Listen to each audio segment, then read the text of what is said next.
Hi friends, welcome to channel. ಎಲ್ಲರೂ ಹೇಗಿದ್ದೀರಾ? ಎಲ್ಲರೂ ಚೆನ್ನಾಗಿದ್ದೀರಾ ಅಂತ ಭಾವಿಸ್ತೀನಿ. ನಾನಿವತ್ತು ಎಗ್ ಕರಿ ಮಾಡ್ತಾಯಿದ್ದೀನಿ. ಎಗ್ ಕರಿಗೆ ಫಸ್ಟು ಮೊಟ್ಟೆ ಬೇಯಿಸ್ಕೊಂಡಿದ್ದೀನಿ, ಮೊಟ್ಟೆ ಬೇಯಕ್ಕೆ ಇಕ್ಕಿದ್ದೀನಿ. ಆಮೇಲೆ ರುಬ್ಬಕ್ಕೆ ಹಸಿಮೆಣಸಿನ್ಕಾಯಿ, ಶುಂಠಿ, ಬೆಳ್ಳುಳ್ಳಿ, ಕೊತ್ತಂಬರಿ ಸೊಪ್ಪು, ಹಸಿಮೆಣಸಿನ್ಕಾಯಿ, ಶುಂಠಿ, ಬೆಳ್ಳುಳ್ಳಿ, ಕೊತ್ತಂಬರಿ ಸೊಪ್ಪು, ಪುದೀನ ಸೊಪ್ಪು, ಟೊಮೆಟೊ, ಈರುಳ್ಳಿ, ಆಮೇಲೆ ಚಕ್ಕೆ ಲವಂಗ ಹಾಕ್ಕೊತಾ ಇದ್ದೀನಿ. ಇಷ್ಟನ್ನು ಹಾಕಿ ಪೇಸ್ಟ್ ಮಾಡ್ಕೋಬೇಕು. ಆಮೇಲೆ ಮೊಟ್ಟೆ ಬೇಯಿಸಿದ್ನಲ್ಲ ಅದನ್ನ ಸಿಪ್ಪೆ ತಗೊಂಡು ಸಣ್ಣದಾಗಿ ಹಚ್ಕೋಬೇಕು. ನೀವು ಸಣ್ಣದಾಗಾರು ಹಚ್ಕೋಬೋದು, 2 ಹೋಳು ಬೇಕಾದ್ರೂ ಮಾಡ್ಬೋದು. ನಾನು ಸಣ್ಣದಾಗಿ ಉದ್ದಕ್ಕೆ ಹಚ್ಕೊತಾ ಇದ್ದೀನಿ. ಸ್ವಲ್ಪ ಡಿಸ್ಟರ್ಬೆನ್ಸ್ ಇದೆ, ಆಚೆ ಈಚೆ ಸೌಂಡ್ ಜಾಸ್ತಿ ಇದೆ.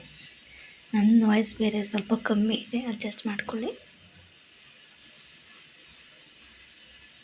ಆಮೇಲೆ ಬಾಣಲೆಗೆ ಆಯಿಲ್ ಹಾಕ್ಬಿಟ್ಟು ಸಾಸಿವೆ ಸಿಡಿಸ್ಬೇಕು.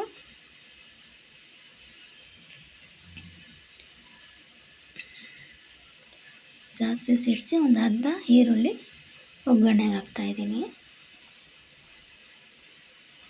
ಈರುಳ್ಳಿ ಹಾಕಿ ಅದನ್ನು ಸ್ವಲ್ಪ ರೋಸ್ಟ್ ಆದಮೇಲೆ ರುಬ್ಕೊಂಡಿರೋ ಮಿಶ್ರಣ ಸೇರಿಸ್ತಾ ಇದ್ದೀನಿ. ನೀವು ತೆಳ್ಳಗಾರು ಮಾಡ್ಕೋಬೋದು, ಗಟ್ಟಿನಾರು ಮಾಡ್ಕೋಬೋದು. ಗ್ರೇವಿ ಅಂದರೆ ಗಟ್ಟಿ ಇದ್ದರೆ ಚೆನ್ನಾಗಿರೋದು. ಇದು ಮುದ್ದೆ, ಚಪಾತಿಗೆಲ್ಲ, ಅನ್ನಕ್ಕೆಲ್ಲ ಚೆನ್ನಾಗಿರುತ್ತೆ, ಎಲ್ಲದಕ್ಕೂ ಚೆನ್ನಾಗಿರುತ್ತೆ.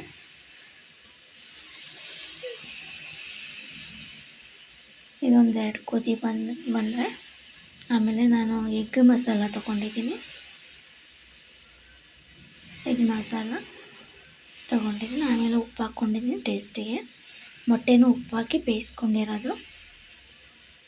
ಆಮೇಲೆ ಸ್ವಲ್ಪ ಗರಂ ಮಸಾಲ ಹಾಕ್ಕೊಂಡಿದ್ದೀನಿ, ಒಂದು ಅರ್ಧ ಸ್ಪೂನಷ್ಟು ಗರಂ ಮಸಾಲ ಹಾಕ್ಬಿಟ್ಟು,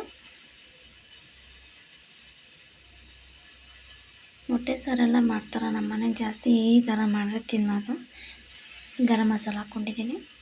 ಬೇಳೆ ಹಾಕಿ ಮೊಟ್ಟೆ ಸಾಂಬಾರೆಲ್ಲ ಮಾಡ್ತಾರಲ್ಲ, ಆ ಥರ ತಿನ್ನೋಲ್ಲ ನಮ್ಮ ಮನೆಗೆ, ಅದಕ್ಕೆ ಈ ಥರನೇ ಮಾಡೋದು. ಇದು ಸ್ವಲ್ಪ ಒಂದು 2 ಕುದಿ ಕುದ್ಮೇಲೆ ಹೆಚ್ಕೊಂಡಿರೋ ಮೊಟ್ಟೆನ ಸೇರಿಸ್ಬೇಕು. ಈಗ ಕುದ್ದಿದೆ ಇದು. ಸ್ವಲ್ಪ ಲಿಡ್ ಕ್ಲೋಸ್ ಮಾಡಿ ಬೇಕಾದ್ರೆ ಮಾಡ್ಕೋಬೋದು. ಆಮೇಲೆ ಮೊಟ್ಟೆ ಹೆಚ್ಕೊಂಡಿರೋ ಮೊಟ್ಟೆ ಹಾಕೊಂಬಿಟ್ಟು ಒಂದು 2 ನಿಮಿಷ ಕೈ ಆಡಬಾರ್ದು, ಸುಮ್ಮನೆ ಹಂಗೆ ಮೇಲೆ ಮೊಟ್ಟೆ ಮೇಲೆ ಹಾಕಬೇಕಷ್ಟೆ. ಈಗ ಗ್ರೇವಿನ ಹಾಕಿ ಒಂದು 2 ನಿಮಿಷ, 2 ನಿಮಿಷ ಅಷ್ಟೇ ಮುಚ್ಚಿಟ್ಬಿಟ್ರೆ ಆಗುತ್ತೆ, ಮಿಕ್ಸ್ ಆಗುತ್ತೆ. ಜಾಸ್ತಿ ಕೈ ಆಡಿಸ್ಬಾರ್ದು. ಈಗ ರೆಡಿ ಇದೆ ಇದು. ಇಷ್ಟೇ, ಇದು ಸಿಂಪಲ್ಲಾಗಿ ಬೇಗ ಆಗುತ್ತೆ. ದಿನಾಗಲೂ ಏನು ಮಾಡಿ ಸಾಂಬಾರು ಅಂತ ಅಂದ್ಕೊಂಡಾಗ ಇದು ದಿಢೀರಂತ ಮಾಡ್ಕೋಬೋದು. ಮುದ್ದೆಗೂ ಎಲ್ಲದಕ್ಕೂ ಚೆನ್ನಾಗಿರುತ್ತೆ.